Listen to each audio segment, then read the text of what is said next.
Hello, good morning. What about Lamb to the Slaughter? Did you enjoy the class or did you follow the class? 2 sessions we completed. What really happened? Our Patrick now smashed.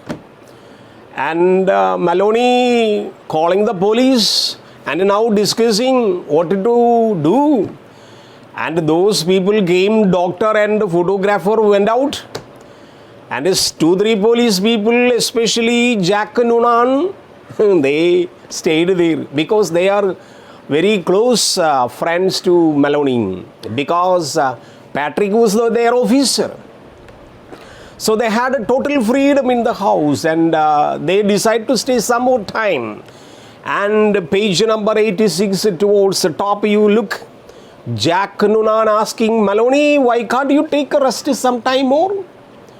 The other things that first I advise you go to your sister's house, you don't, but you can go to your bedroom and take a rest. These matters we will look into, don't worry. Maloney in indirect way telling, oh my dear Jack, you are very known to my husband and to my house. Anyway, we were ready, we were starting to prepare a very big supper.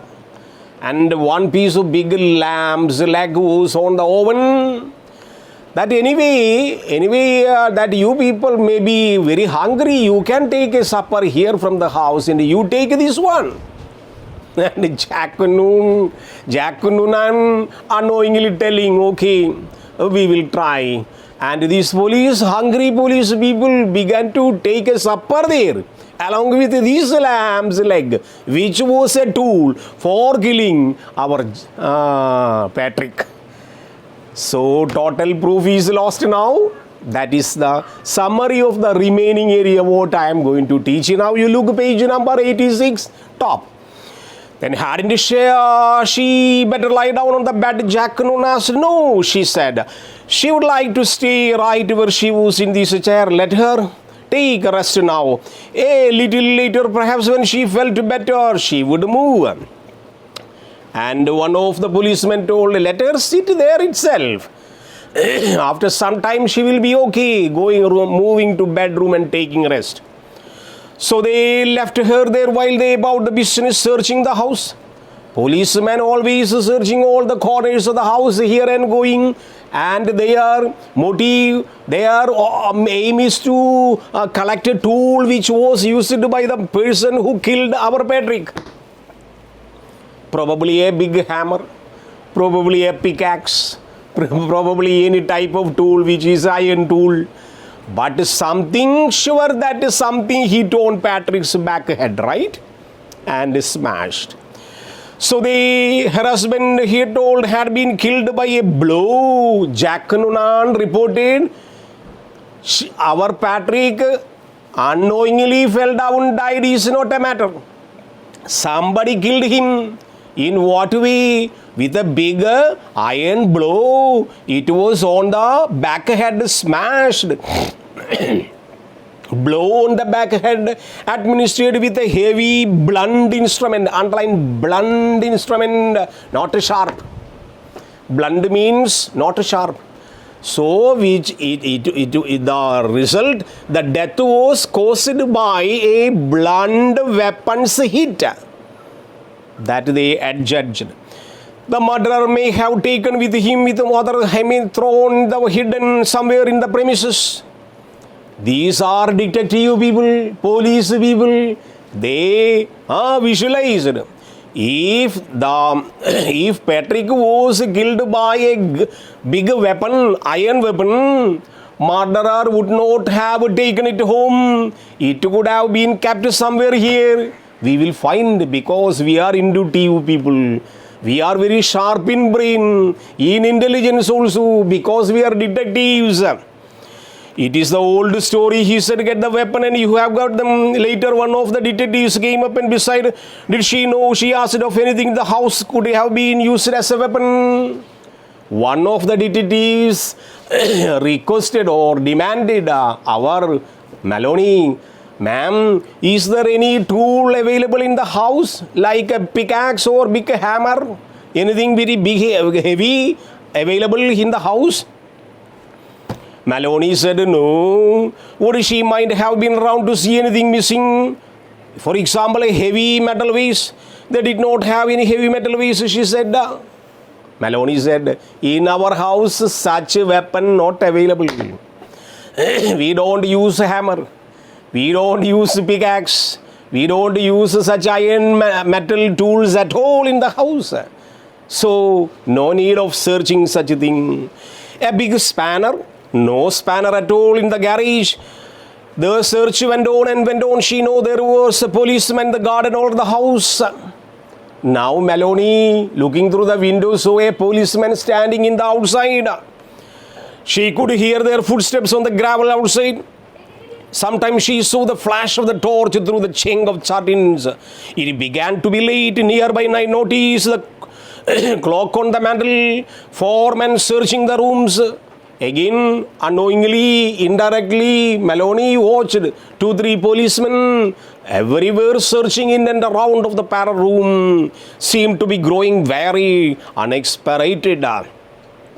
Jack, she said, next time Sergeant Noonan went, would you mind give me a drink? Sure, I will give you a drink. Indirectly, Maloney influencing Jack Noonan.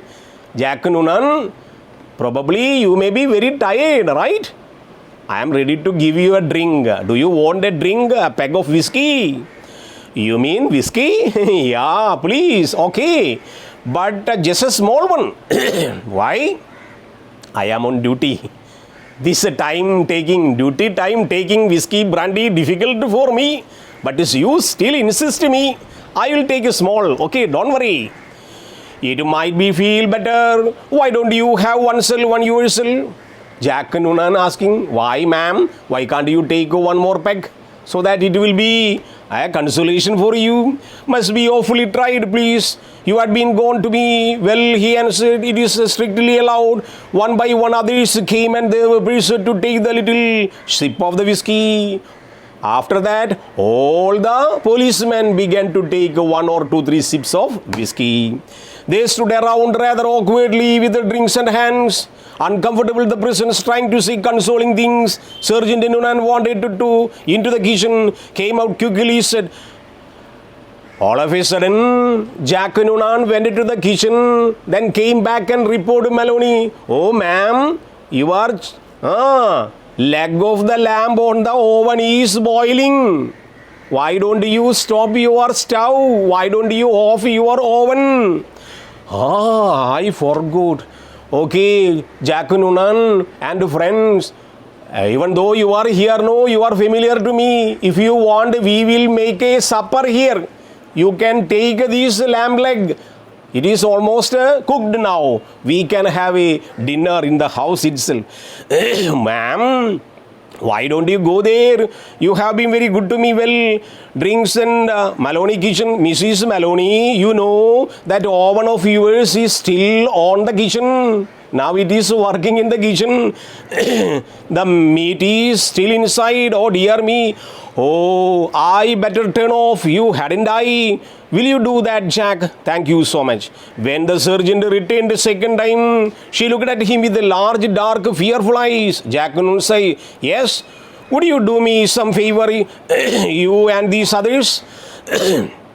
Maloney requested Jack Noonan, if you can do a favor for me. I am totally tired and worried my husband died. If you do a favor for me, please. What can I do for you? Jack Noonan asked. All right, can you take a supper in my house?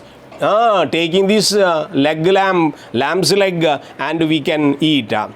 We can try, Maloney. Would you do a small favor of me? Maloney said, here are you are all friends. They are helping. You must be terribly hungry. You are very hungry today now after doing this work. Now because it is not past of his supper time, I know Patrick would never give me. God bless his soul if I allowed you to remain in this house without offering me decent hospitality. If Patrick was alive, he would jump on me without leaving you without food. All right. So, for his soul's consolation, you take supper with me now. That will be good for me. God bless his soul. If I were to remain in his house without offering you a decent hospitality, always Patrick should be very strict with me to show hospitality to others. So I should show a hospitality to you because it is a wish of my husband. Wouldn't you dream of it, surgeon? Please, she begged, please eat it. You take that, all the food from the kitchen, including lamb's leg. Personally, I could not touch a thing. Certainly was the house when he were, but it was all right. It would be very favorably. Then you can go with your work, and afterwards, after the supper, you can go out of my house and do the other search programs. There was a good deal of hesitating among the policemen. They were very clearly hungry. In the end, they were persuaded to go to the kitchen, help themselves. And since there is no other way, Jack Noonan and his friends all of a sudden went to the kitchen and began to eat and eat and eat everything. The woman stayed. You come to page number 88 towards the end of the story. That where she was listening, our Maloney was closing the eyes and listening their chuckling sound. Kachung, kachung, kachung, kachung, eating and sound. She listening. Then she could hear the speaking among themselves. Inside keeping food in the mouth, they are whispering, then they are talking. That is, listen to our Maloney, who is unknowingly sleeping. Have some more, Charlie. No, better finish it. Why should we? Shall finish it. She wants to finish the food altogether, especially chicken leg, lamb leg. She said, no, by doing favor. Okay, give me some more. Then all the police people together took all the food together. One of them was saying, used to pour, the dog says that his skull was smashed. One of the policemen who are eating the food now reporting, doctor reported backside of Patrick head totally broken, finished. That is why it ought to be easy find. Exactly what I say. Whoever done it, they are not going to be carrying a thing like that around. Would longer than be need. Jack Noonan reports, whoever killed Patrick will never take this weapon outside this house. In this house somewhere, this weapon is there. We should find it. Where? Indirectly, weapon is now inside, taken, all right, as a food. Exactly what I see. Whoever done it, they would not have taken weapon outside. Personally, I think it is right here to premises. Probably right under our nose. Sometime, the weapon will be here in the house. It is under our nose somewhere. But under our nose, mouth open, gone, inside hidden. Personally, I think it is under our nose. What do you think, Jack? And in the other room, our Maloney, pretending to be sleeping, closing the eyes, listening their comments. Maloney was talking and smiling like that. Maloney knows everything what really happened. This was the end of the story. Now what happened? This type of twist is happening always and always in the pure field of literature. You have to read and enrich your brain. This type of pleasure, what I explained to you, will never be watching like a movie in the television, watching in the YouTube. It is there in the YouTube that you can see after listening the exact class. After listening and understanding the exact clear truth of these characters, after now listening the whole story in 3 classes, now you understood who is Maloney, what is her full name, Mary Maloney, how did she kill her husband Patrick, and Patrick, what was he going to talk to Mary Maloney, what provoked Maloney to kill Patrick. All these are not at all hidden. You can take from this lesson, which is very, very, very, very, very attractive. It is given by the writer. Now the important glossary is given here that you should mark. First word is tranquil, a beautiful word. Tranquil, tranquility, or a tranquil, calmness or calm. That is given in the page number 88 that you just take and try to study. Closet, I referred. Everywhere we people say closet. Here closet is a small room, especially one used for storing things. A wardrobe like. Luxuriate, a technical word. Take a pleasure in. Then next word, bewildered, beautiful word. Cause someone to become perplexed and confused. Then cabinet, a technical word. Cabinet, a cupboard with drawers. Then page number 89, some words given. Precinct, that I gave you, the area with the perceived boundaries of the place. Local area, precinct. Then congeal, a technical word. Mental piece. Sledgehammer, underline that is an equipment we usually keep in the house to do some work. A large heavy hammer, that is called a sledgehammer. Alright, then belch, a technical word, belch. Emit a wind noise from stomach. Some people use belching sound, what you call yawning sound. Alright, yawning sound, what is called yawning? W-N-I-N-G, yawning sound. What is called ambacum type sound, that is called belching, emit a wind noise. All these are, one character is there in Twelfth Night by Shakespeare, Sir Toby Belch, a technical character, very interesting character. Once you read Twelfth Night written by Shakespeare, a romantic comedy, that you will find where one Sir Toby Belch is there. His name is Belch. Alright, yawning sound, because if your goes like an Epicurean philosopher, eat, drink and be merry, drink like that. So he's such a character. So what I should say, you should enjoy literature. You should read such stories, and I would request you in future, try to write some stories yourselves. And get corrected by your friends first, then give to the department. And let all of you become literary writers in the world by enjoying reading and reading and reading. Wish you all the best. Thank you. Thank you.